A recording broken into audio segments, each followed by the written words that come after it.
We all know that there's two ways to grow a business. You increase your leads or you increase your return on investment from the leads. And in the real estate business, number one item in there, how to grow a business, they really focus on increase the leads, and they don't focus on increase the return on investment. Just being aware of that one of the goals would be to increase the ROI, return on investment from the leads, and that's working smarter, not harder. Where would you say that most agents are missing opportunities? So there's the statistic that say 83% of the people don't hire the person that they used the last time, which means that people aren't keeping in touch with them. They're not keeping their relationships alive. But I think if you're just starting out, or the thing to make sure that you're doing is keeping track of your past clients. When you have a relationship with somebody, have something of value that you can offer to them, which allows you to keep track of them or to keep your relationship and your brand in front of them longer. Don't discredit that. This is what you're building in the long term. Real estate is a journey. Somebody wants to hire an expert. They want to hire a local niche. Find your local niche, get the foundations right, and then keep track of your leads without flooding too many, because that will hurt you in the long run. All right, welcome to the Top Real Estate Influencers podcast with your host, Mario Hurley, and myself, Alex Montalenti. Today, we have Kim Barber. Kim Barber, I've known for a really long time. We actually go way back to FHL, Funnel Hackers Live. We met at that event. We knew Krista Mayshore there. We were bonding over like all the inspiration, ClickFunnels, lead generation, digital marketing. And then I find out she's a realtor at EXP. So what a perfect match. We were just at an event together at EXP Shareholder Summit. We ran into each other at about 11 p.m. in the marketplace, ended up talking till about 1 a.m. And then I'm like, we need to get you on the podcast. Yeah. So here you are. Thanks for being here with us. How you doing today, Kim? I'm doing great. Thanks for having me, Mario and Alex, and of course, Realgrader. So we can't forget though, also that we were in Mexico together at the mastermind at, I don't know how you say it, Xcaret? Yeah, Xcaret. Yeah. I don't know, the place was amazing. Yeah, that's right. Yeah, we've had some fun adventures together. So yeah, I'm glad to be here. Awesome. So let's get started. I want to start with what really influenced you and what did you learn, over the years? Right. Well, first of all, I've been a real estate agent since 2004. So as I've gone through the years, and Alex went into really selling high volume. And, as I approached, my $1 million mark, some of the people that really were influential, just kind of to set a baseline for me, I had coaches like Mike Ferry and Tom Ferry. And then quite honestly, surrounded by some great agents during the foreclosure market, when you kind of had to move with the cheese, lots of amazing masterminds through companies like Viral Marketing and people that I met in that mastermind group. So they all really influenced me all the way up until 2016 when I took a slight step back. So those are the people that most impact me on the real estate side. Awesome. So Mike Ferry, Tom Ferry, everybody knows about those names. And what got you into actually getting coached? Because I think a lot of realtors that we speak to, they don't even have a coach. Right. But I mean, I noticed that on some of the biggest forums, they say, what's going to make the biggest difference in your business? Get a coach. Mm-hmm. So what had you take that next step in your business? Well, you know what? Alex and Mario, I've been an athlete, of course, now I'm past 50, so I can't say that I am now due to injuries, but I've been an athlete, or I was in sports since I was 7. And kind of the same analogy of being playing any kind of sport, I can do it on my own. Back then they didn't have YouTube videos to watch and such, but if I really wanted to take things to the next level and quite honestly enjoy the community, I always felt like I needed to learn from somebody who knew more than me. So when I went into real estate, leaving the software and technology industry, I knew that there was a lot I needed to know with regards to, like the houses and the market. What I really knew that I was struggling with is what to say, how to say it, and how you influence people more in sales, because that was not my background. So of course, Mike Ferry was one of the first coaches, in scripts and stuff like that is definitely his alley. So it was a great place to launch. After 8 months of being in this, I knew where my weaknesses were. And so I went there and really, I built my career. I mean, I started my career, which took off well, calling expires for 4 years, which is one of the things, learning your listing presentation and really nailing that I did role play and stuff coming out of them and learning it for 4 years, religiously 5 days a week. What kind of athlete were you? Gosh, I went in school. I did basketball until I was like 23. So all of these I really started when I was 7. Then I did baseball. Didn't have like the co-ed, moving into softball when that became prevalent. Did that into my young 20s. I was better at basketball, but soccer was the same time. I was playing that in high school.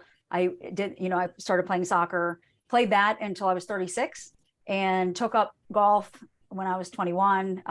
Got to be a 12 handicap, so that was cool, and ski. So I'm kind of an all around, all season, all that, played football and kickball in the neighborhood, things like that. So I was the tomboy of the neighborhood for sure. That's awesome. I was just at an event last night, and it was with one of our investors, and he was on stage talking about professionals in sports. Yeah. And it's like, when you look at professionals in sports, they all generally have coaches, right? They all generally have a goal. Like in basketball, you got the basketball net, right? And in hockey, you got the goal. Right. And That's right. like, if you take away the goal from the hockey, what do you have?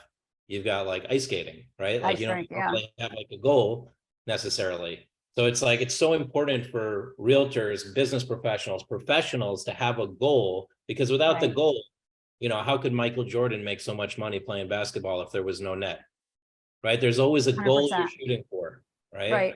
Yeah, you're right. You need that coach to help guide you on how to become a professional at hitting that goal consistently, repeatedly, slamming it every single time. You're right. You're right. You're right. And, in the community, learning from other people, the events I would go to, not necessarily feeling like I'm isolated by myself, helping me think bigger.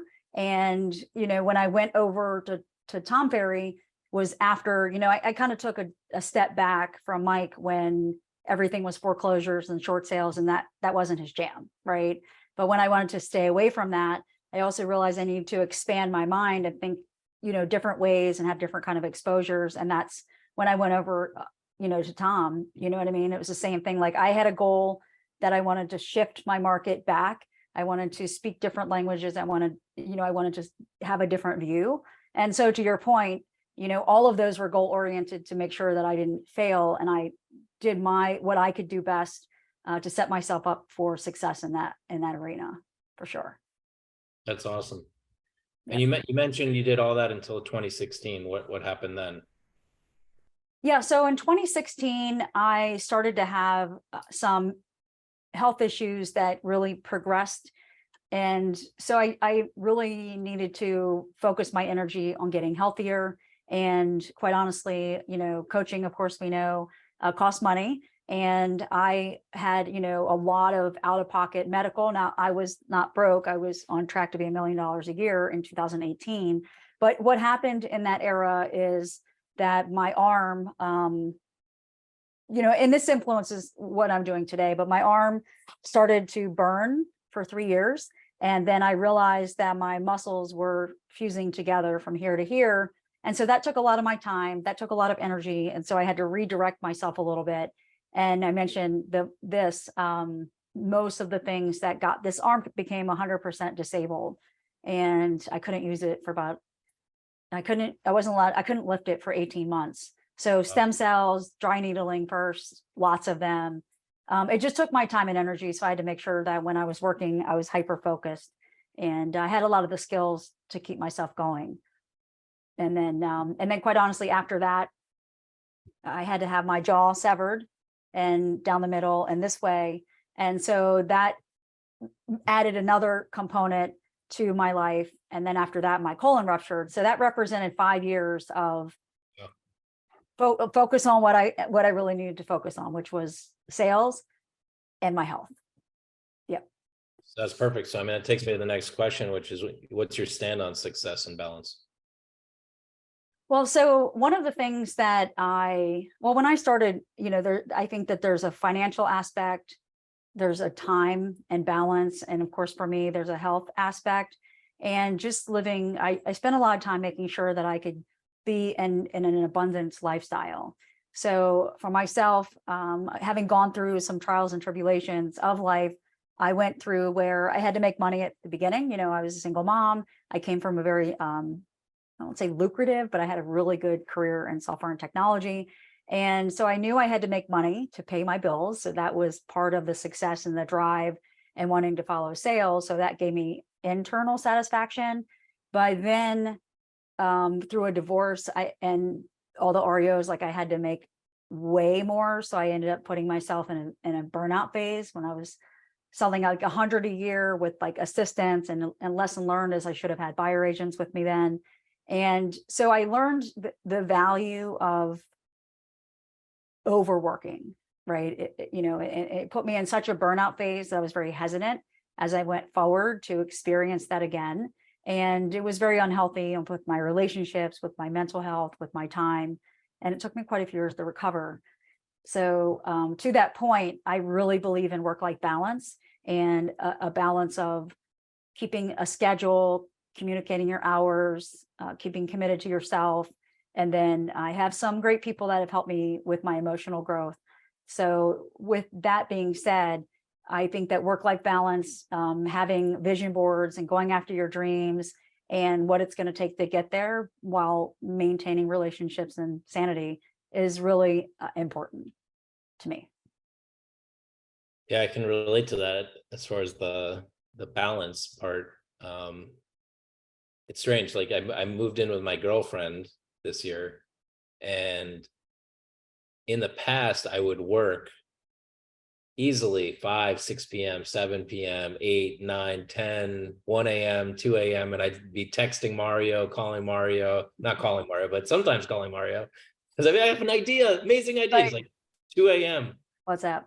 Now with my girlfriend, the balance, like if she sees me working after 5 o'clock, she's like, "You still working?" And I'm like, "Oh yeah, good reminder. I don't need to work right now. Like I put in so much work throughout the day. Why am I still working? Like there's always tomorrow." Right. And now I have this balance, and it's amazing, because for years and years I was totally the over there on the other side, Yeah.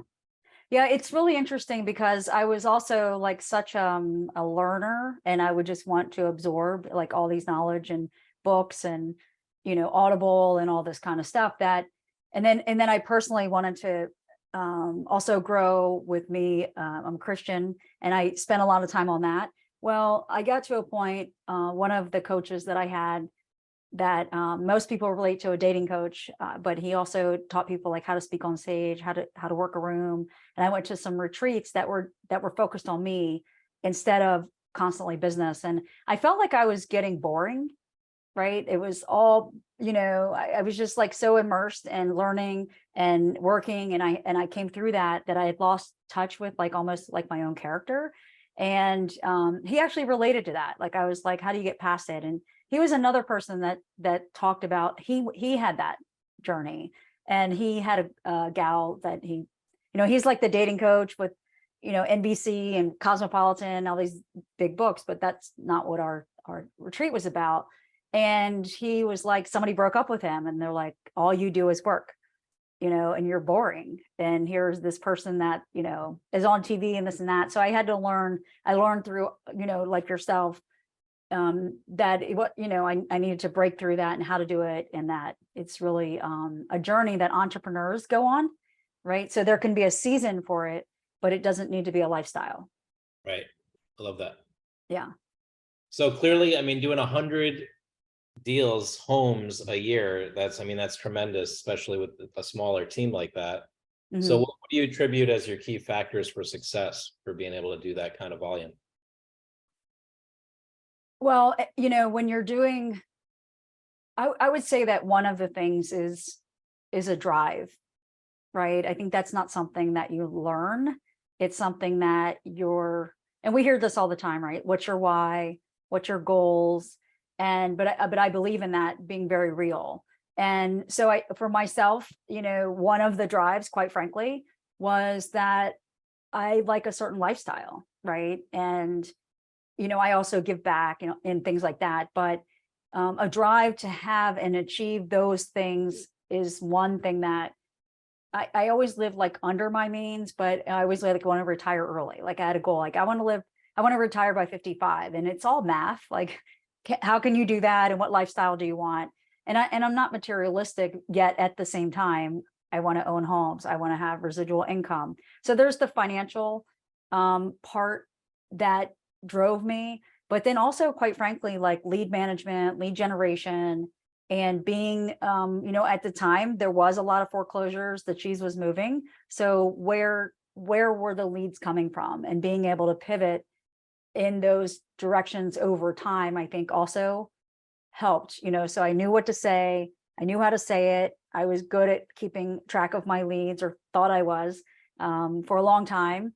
And yet I think, quite honestly, Alex and Mario, like I think I could have done, 175 if I had had coaching on how to grow a team successfully and create better leverage for myself, because I didn't have that.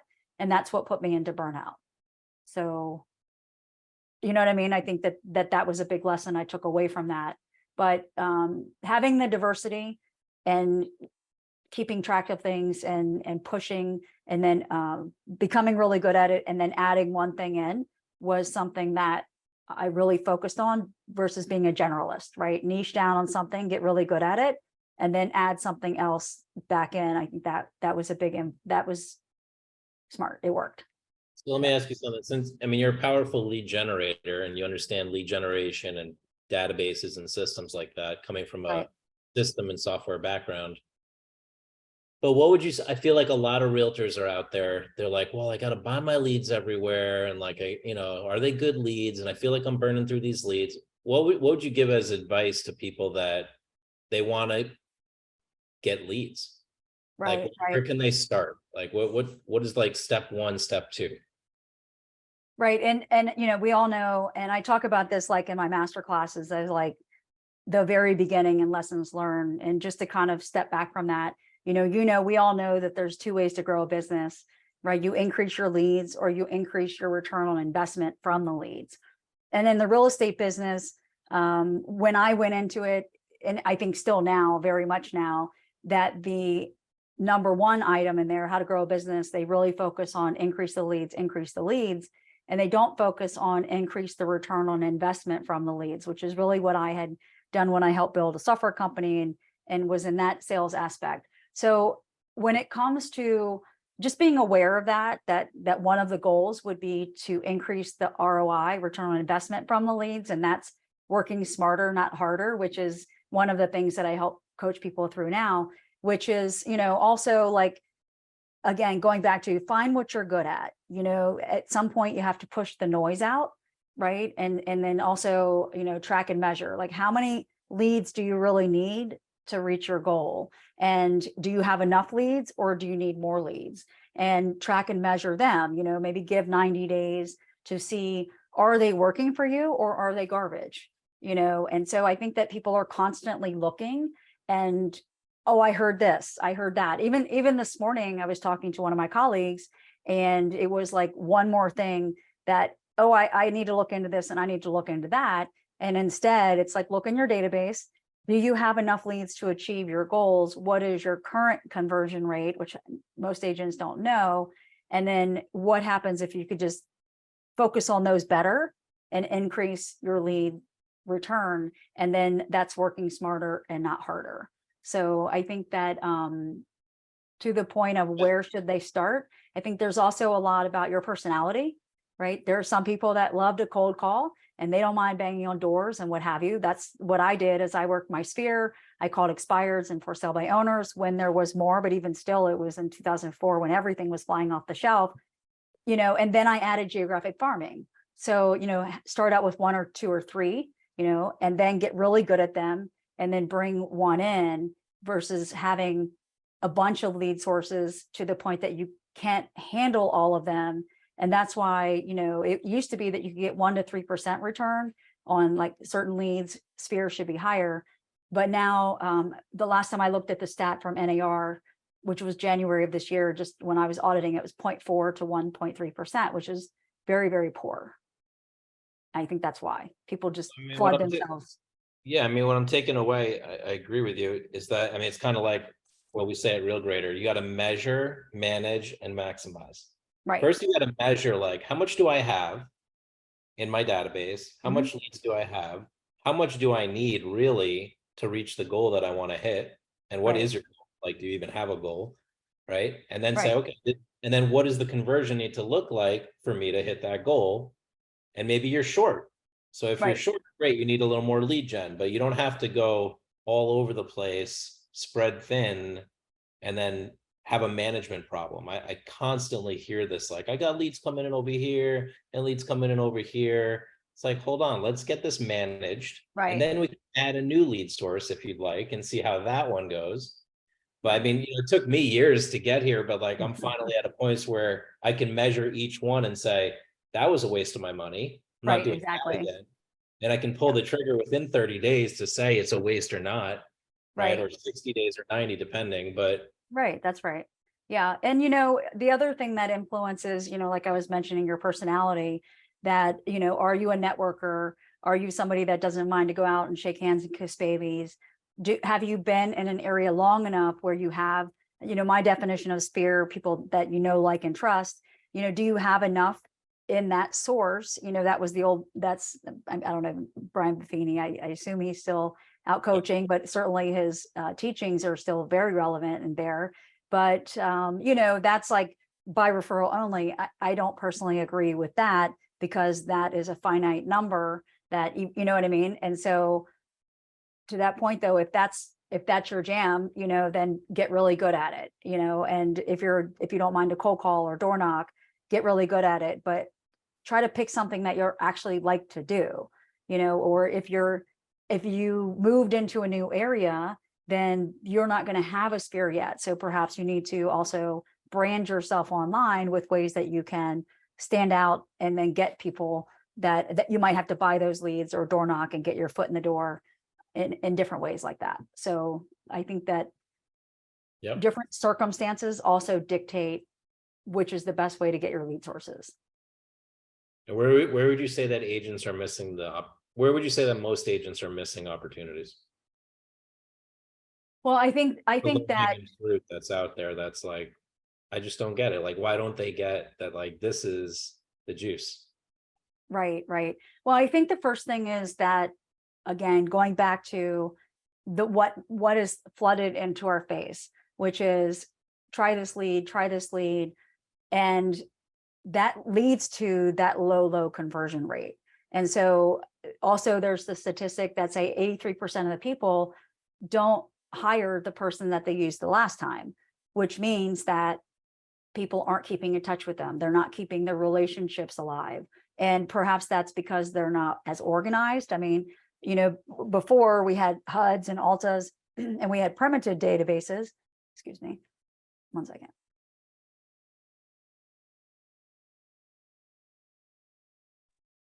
But nowadays, you do have CRMs and ways to track it that also can lead into lead overload. So it's one of those things where it's good and it's bad.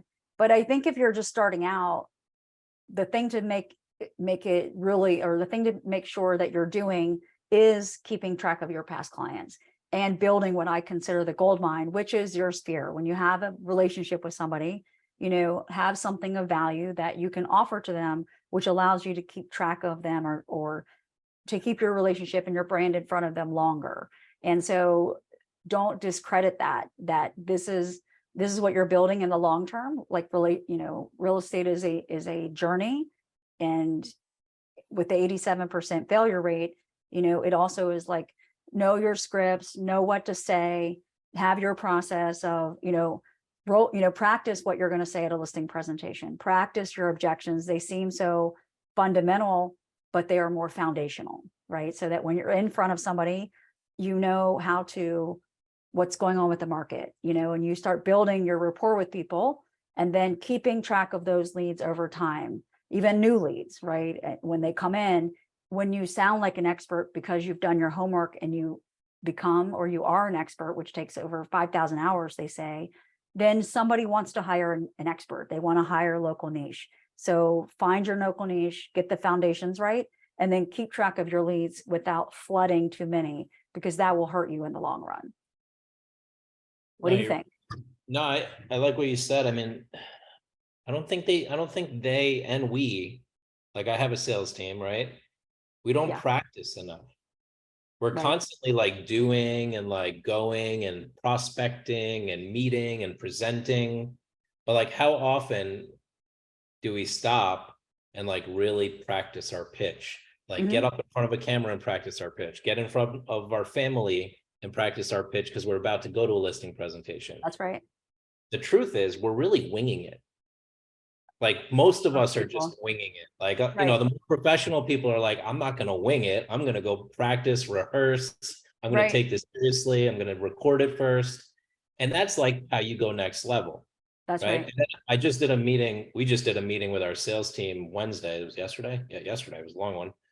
And we went back and forth, two salespeople to say, what is making you successful? Hmm. And the other person to go, well, these are the cracks that you're missing. These are the Okay. things that you're missing that would actually make you even more successful. So like punching holes in their game. And I Right. think Right. this is a good lesson for everybody on the call. Like if you're in a real estate office and there's two agents having conversations, instead of talking about how great the coffee is, why don't we like poke holes in each other's game so that we both improve and go out and have an even better listing presentation or a better calling script or a better pitch or whatever it is, right? Or a better value proposition. That's right. But I don't think there's enough, like you get it, because we go to these events and we're like looking for the improvement, right? How can I go next level? Right. But most people are just doing the same old, and it's working. So they're like, you know what, it's working. I'm good. Hmm. But you don't realize what you don't know is like that 20% could make the biggest difference. That's right. That's right.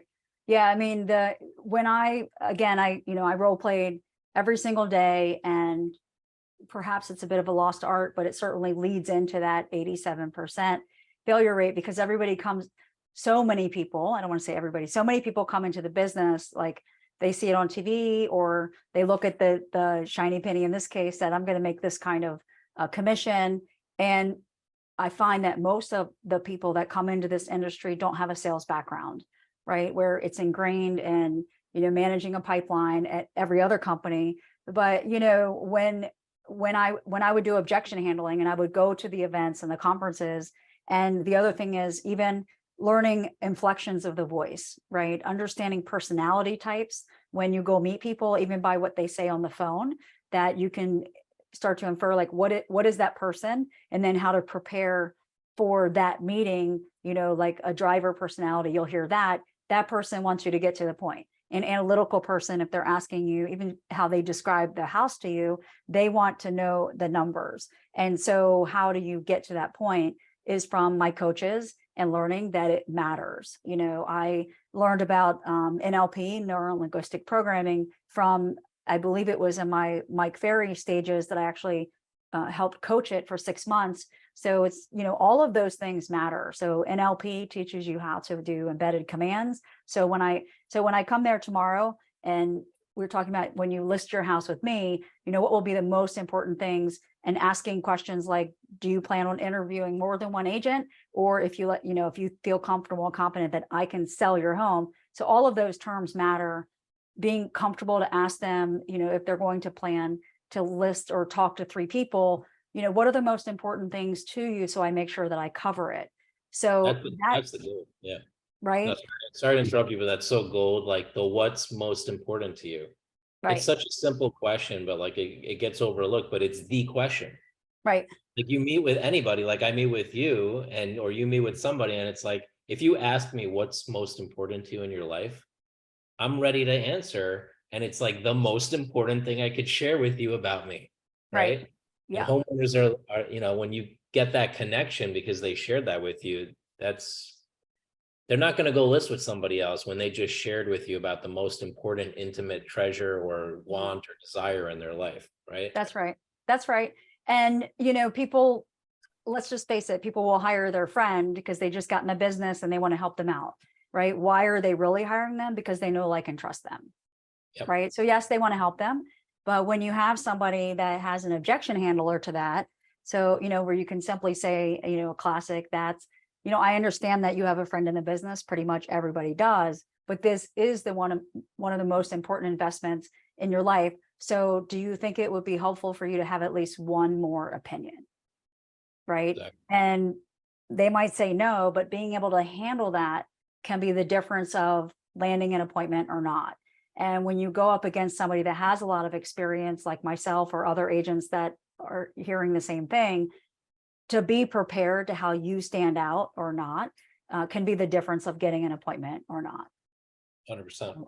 Yeah, yeah. And just to tag on that, one of the things that I also did with my inside salespeople, your salespeople, is, we do role play. Like, they don't know my value proposition, what makes me stand out from the crowd, unless I tell them, right? And then they can role play it because they're representing me. So I also find that as people do become successful and they bring in, an inside salesperson or a buyer agent, we have to remember that you're sharing your leads with them, their representation of your brand, and they are going to need that help as well. So, once I knew it, and, once you know it, but you still want to practice, then we have to remember that they need it, right? So that is another thing. And then transferring our knowledge to those people which don't have it.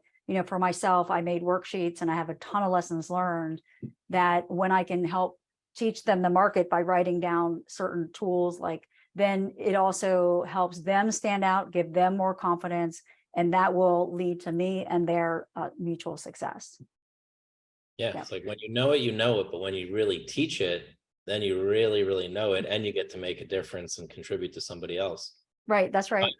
I get your passion for helping realtors, and I mean, I was there when we were at the market at this EXP event, and another EXP agent called it Kim Barber Right. from YouTube. Right. Oh my gosh.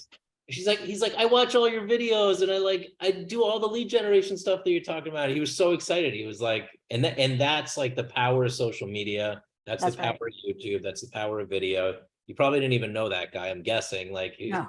Maybe he just watched your videos, right? Right, that's right. It's Then like you're so passionate about teaching, right? So tell me why you're so passionate about teaching, and then also share where more people can learn more about you and get more information about you and get help in their business. Right. Yeah, I appreciate that. So first of all, I'll just say, if you go to kimbarber.com, then that is where you'll find more about my coaching. And of course, on YouTube, it's at Kim Barber. And I have, Kim Barber Group. So look for the one that's very clearly coaching. So what happened for me, first of all, I was going to be, Tom Ferry and his organization, we had pretty much agreed that I would be a coach. I wanted to be a part-time coach and a full-time sales person. And so I was going to be a coach with them until my health things happened. And really, I had to pick and choose that work-life balance and et cetera. So that was already ingrained in my mind that was a goal of mine for, then and then my future of where I wanted to go with my life. So when I went through those 5 years of health issues, right, I went into that having a team of about 6, right? And so I was already coaching and training them, and I could experience things that they needed, et cetera. When I got to the other end of that, what I had watched is the challenges that my team had and lead follow-up.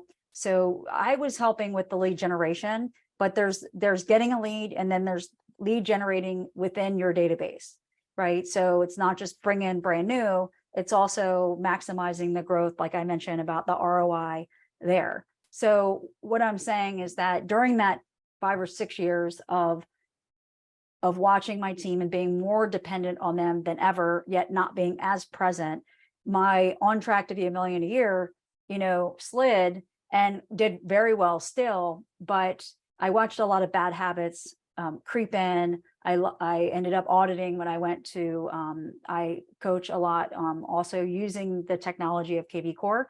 So I saw so many leads where people had told us that they plan to buy or sell in the next 1 year, 2 years. And then of course my sphere that we would have long-term relationships with.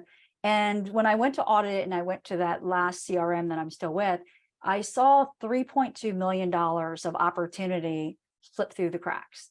And so if you're on track to do $1 million, and let's just say that you continue to make $500,000, it means that $500,000 of opportunity that were in my database very clear intention went away. And so that was extremely frustrating to me, because I had used some of the best CRMs. I had built one, and yet it was an opportunity, because I loved technology and because I already knew that I wanted to coach. And in fact, I had team members since 2008.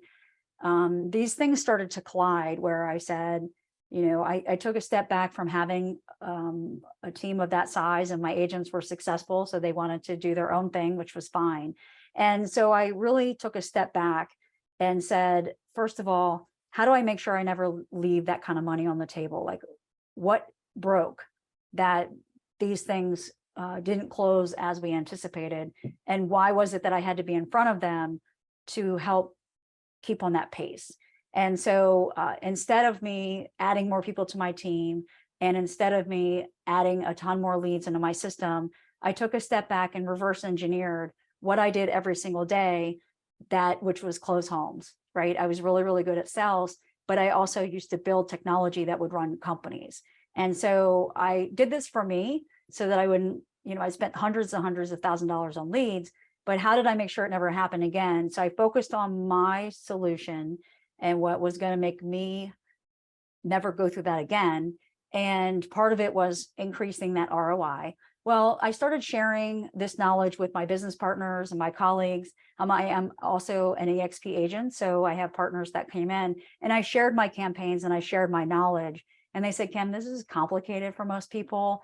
You have a special gift and knowledge that you have. I have a double major in decision science and management information systems. So reverse engineering what I did was something that I had 16 years in experience in, plus real estate. So fast forward, they started having great success. They knew I wanted to be a coach. They said, I think you should consider teaching this to other people. So I took that opportunity as a message to me.